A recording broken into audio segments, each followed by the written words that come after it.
Bismillahirrahmanirrahim. Alhamdulillah wassalatu wassalamu ala rasulillahi wa ala alihi wa ashabihi ajmain. What will matter the most if right now you are dying or you are dead? Now let's think about all the things that matter to us really. Now I'm talking to you, I'm talking to myself first.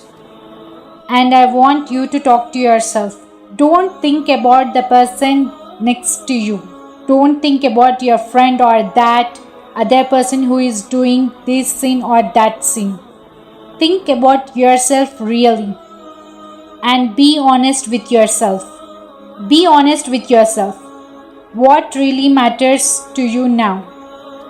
And then if you were dead, what would really matter to you then? So for example, if what matters to me now is how much money I have got or my business, if what matters to me now is my car, for example, if what matters to me now is my looks, for example, or maybe popularity, then if I wait to die tonight, would all of these matter to me anymore? Obviously not. What's your popularity going to do for you in your grave? Will you take your money with you to your grave? Will you take your family with you to the grave? Will you take your work with you to the grave? You know, the word risk, provision. The ulama told us something interesting about the word risk. A lot of us think that what you have is your risk, but that's not what risk means. Risk means what you have used. So for example, Bill Gates, one of the richest man in the world. Let's say he has a house with 300 rooms in it. But all he uses is 3 or 4 rooms of that house. Then we say his risk is just the 3 or 4 rooms. All the others not his risk until he uses them. So if you have a lot of money, for example, your risk is what you have used. What you haven't used is not even yours. I mean, you might have it in the bank, you might have it invested, but it's not yours until you have used it. So when you are in that grave, what's the only thing that really matters? My brothers and sisters, what would you wish to change about your life? And number 1 is your deeds. Your deeds. You would look back and think about that salah which you did yesterday. I did it too fast. Did I think about my salat properly? How fast did read Al-Fatiha? How fast did I say Subhana Rabbi Al-Azim? Have I ever thought of changing my zikr which I do in salat? I mean, Rasulullah Sallallahu Alaihi Wasallam, he used to say other zikr such as Subuhun Qudusun Rabbul Malaikati Warruh.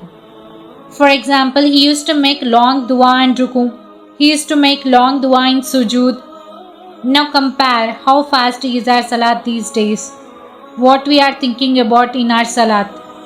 I heard a joke about a man who went to salat in the masjid. And after the imam finished, a group of people said, Ya imam, we prayed salatul isha. He said, yes, I know. Some of them said, we only did 3 rakats. Another group said, no, it was 4. So then they split. Everybody saying, a group saying 3, another group saying 4. Ya Imam, you did it wrong. But they saw this man sitting aside. They asked him, why didn't you say anything, man? Why are you sitting on the side there not saying anything?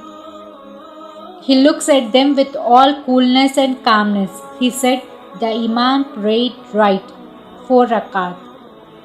So they asked him, how are you so sure about yourself? He said, well, you see, I have 4 shops and in the first rakah, I calculated earnings for the first shop. In the second rakah, my earnings for the second shop.